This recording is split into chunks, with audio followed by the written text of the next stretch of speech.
What is your spouse to you? Are they just a bedmate? Are they your friend? Are they your confidant? Or do you say they're your sounding board? When you have an idea, you bounce it on them? Are you partners? Is your spouse your support system? Or are they just the father of your children or the mother of your children? Exactly who is this person? That determines how now you deal with many other matters, because that's where the issue of trust comes in. This whole issue, whether it is advisable to have a secret bank account, I mean, it's almost as asking, is it advisable to have a secret relationship? And the answer will be no from a Christian perspective. You are one, and it is expected you be one. We have seen people who have spouses who are not responsible at all. We have seen people who are spouses who are spendthrifts. They sell everything at home. Haven't we even seen people who are spouses who are addicted maybe to alcohol or drugs, and they even sell family assets? So that's why we cannot say this is a basic rule. It is you to go back and answer this question. Who is your spouse to you? Appreciate that you're on a journey. And you can remember where your journey began. That very early stage, we called it magnetic attraction.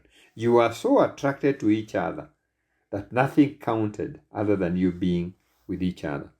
And at that time, I know you did not even discuss the secrets around money. It was not discussed. So it is unlikely at that stage you are thinking that idea. That idea tends to come at the second level, what we call reality's rude awakening.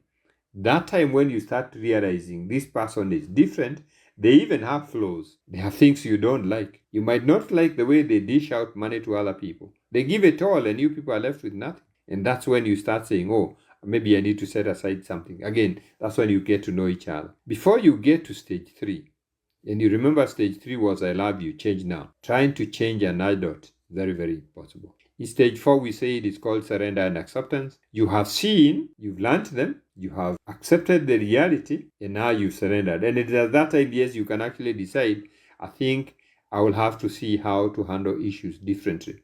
Because that's the only way you get to stage 5. Peace, harmony, and romantic love, where you're not bothered about all the little things that happen, and you can actually be able to give space to each other to do what needs to be done. Let's agree, there's no rule of the thumb. It is an issue of trust, and in the family, you can have an agreed methodology. People agree. There are different ways.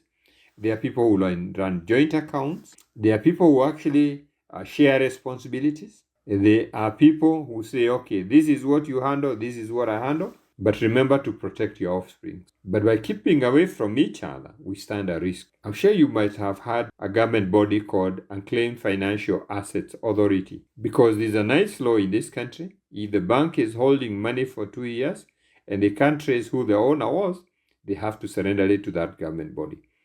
If the insurance company needs to pay something, the shares company needs to pay dividends.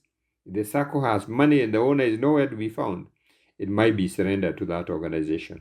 Now, if it is surrendered to that organization and you don't even know it is there, it is as good as lost.